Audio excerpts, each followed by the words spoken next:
I still remember the exact moment she asked me for $800. Not because of the money, but because of the way she said it, like I owed her something, like I had always owed her something. And in that quiet, suffocating second, I realized the house I had protected for years, the one they thought they owned, had become the very place I no longer belonged. But they had no idea who it really belonged to. I wasn't always this guarded.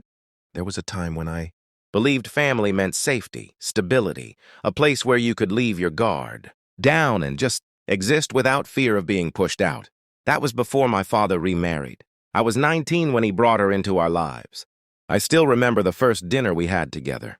Her polite smile, her careful tone, the way she asked me about my studies like she genuinely cared. Her name was Sarah. She wasn't unkind, not at first.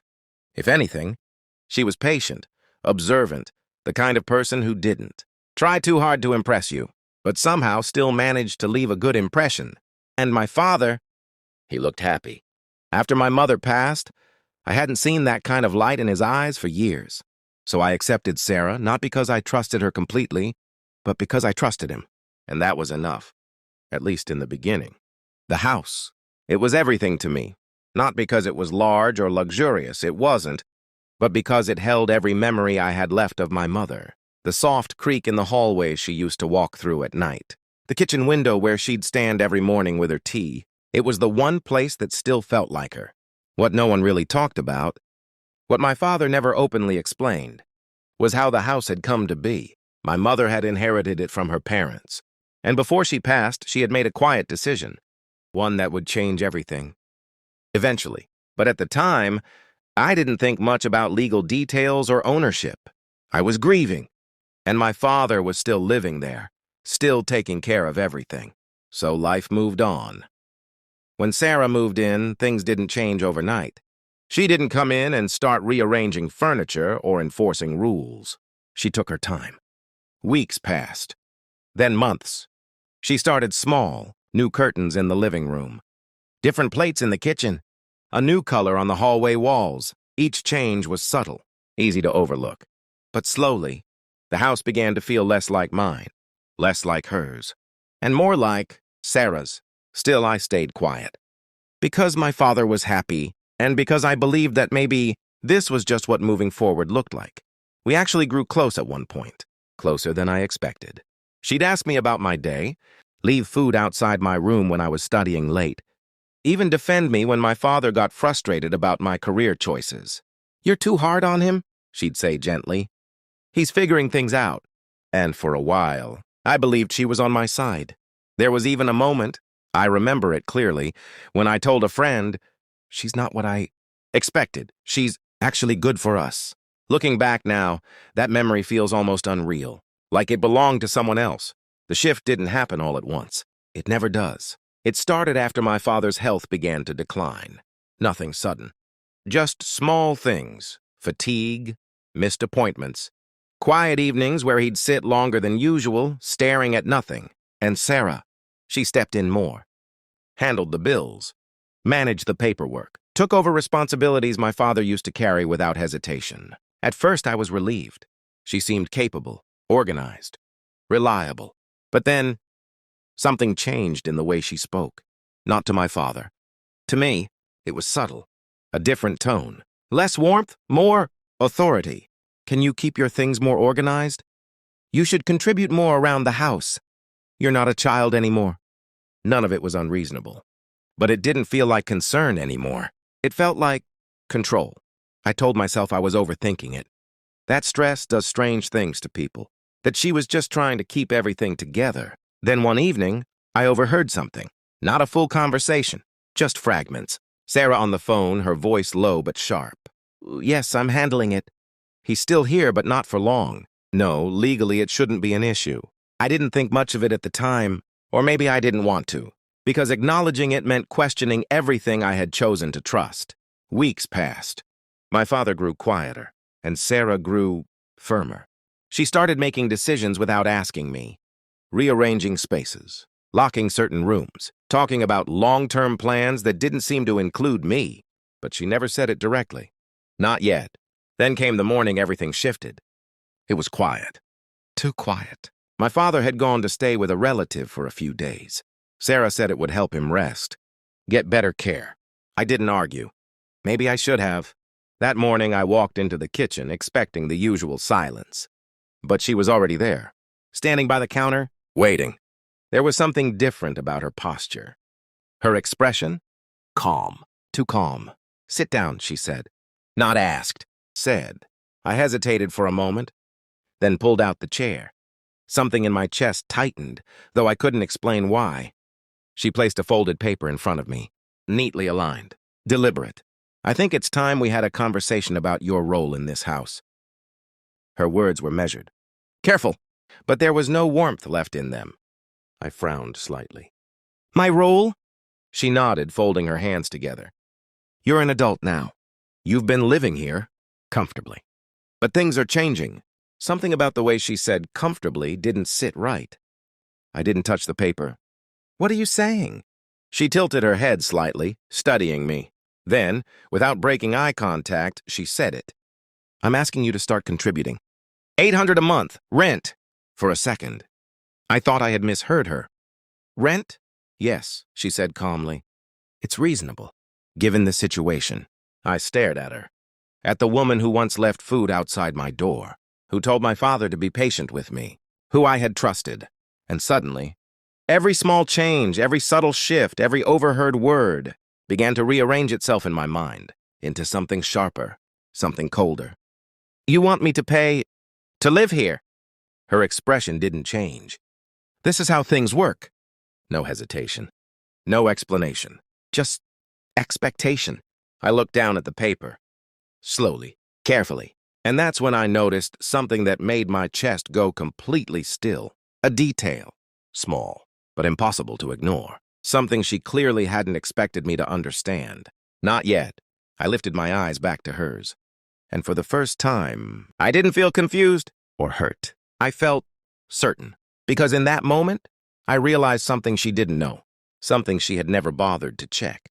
Something that changed everything. She thought she was asking me for rent. In her house. But she had no idea. It was never hers to begin with. The moment I looked back up at her, something inside me had already shifted. Not anger, not even hurt. Just clarity. The kind that settles quietly like dust after something breaks. Because sitting there, across from the woman who had slowly taken over every corner of the house, my mother left behind, I finally understood what she didn't. She thought she had control. She thought time had erased everything that came before her. But she had overlooked one thing. Me. I didn't argue. Didn't raise my voice. Didn't even touch the paper she had placed in front of me. Instead, I leaned back slightly in my chair and asked calmly, Since when? She blinked just once. Since when what? Since when do I pay rent to live in my own house? It was subtle, barely noticeable, but I saw it. The flicker in her eyes. The hesitation she tried to bury under that same composed expression. This isn't your house, she replied a little too quickly. Your father and I have been managing everything for years. Managing, not owning. I let that word hang in the air for a second longer than necessary. Then I nodded slowly like I was considering her point. Right, I said quietly. Managing. She seemed to relax just slightly. Like she thought I was backing down. That I was finally accepting my place in the structure she had carefully built. But she didn't know what I was remembering. Years ago, just weeks before my mother passed, she had called me into her room. I didn't want to go in. I hated seeing her like that, fragile, tired, like the world had already started letting her go. But she smiled when I stepped closer, that same gentle smile she always had. Sit, she said softly. I remember holding her hand, afraid to squeeze too tight. Afraid she might disappear if I did. There's something I need you to understand, she told me. At the time, I thought it was just another goodbye, another piece of advice I wouldn't fully appreciate until it was too late. But it wasn't. It was something else. Something far more important. Back in the kitchen, I stood up slowly. I'll think about it, I said, gesturing vaguely toward the paper. Her shoulders relaxed completely this time. She nodded, satisfied. Take your time, she said. But don't take too long. I gave a small, polite smile, the kind she used to give me. Then I walked away. I didn't confront her that day. or the next. I didn't slam doors or accuse her of anything, because I didn't need to. I just needed to be sure. 3 days later, I was sitting in a quiet office across from a man who had known my family for years. He adjusted his glasses as he flipped through a set of documents, his expression growing more focused with each page. Finally, he looked up at me. "When was the last time you reviewed this?" he asked. "Years," I admitted. "I didn't think I needed to." He nodded slowly. "Well, you might want to start now." He turned the document toward me, tapping lightly near the bottom of the page. I didn't rush, didn't skim. I read every word, carefully, deliberately. And when I reached the part I had almost forgotten, my chest tightened, not with fear, but with something steadier, something stronger. Confirmation. The house had never been transferred.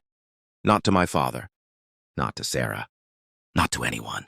It had been placed in a protected trust, one that named a single beneficiary. Me. I sat there in silence for a moment. Not shocked, just still.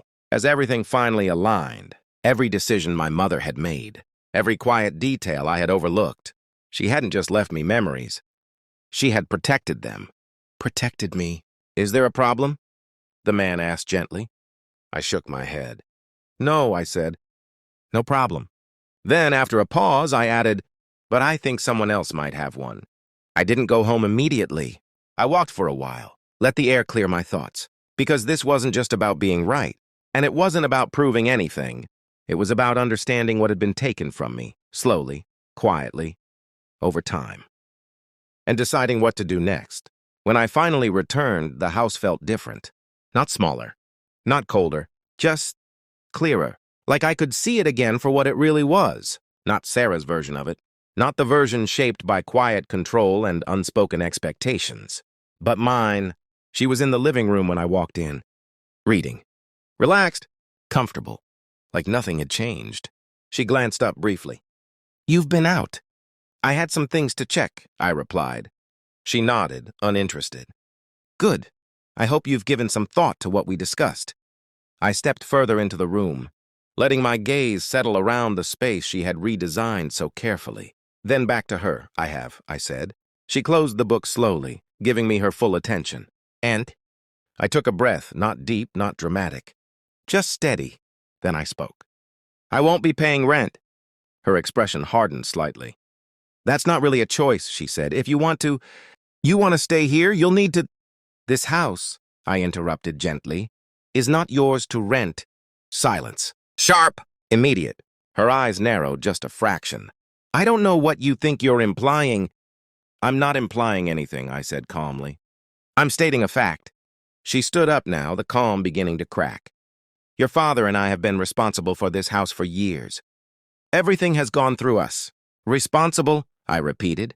"Yes." Then I reached into my bag and placed a folder on the table between us. Neat, deliberate, just like she had done. But not owners. She didn't move right away. Didn't touch it. But I could see it, the uncertainty creeping in, the same way it had started for me days earlier. Slow, unavoidable. "Open it," I said quietly. For the first time since this began, she hesitated. Her hand moved toward the folder. Paused. Then finally, she opened it. And as her eyes began to scan the page, the room fell completely still. Because in that moment, everything she had built her control on started to unravel.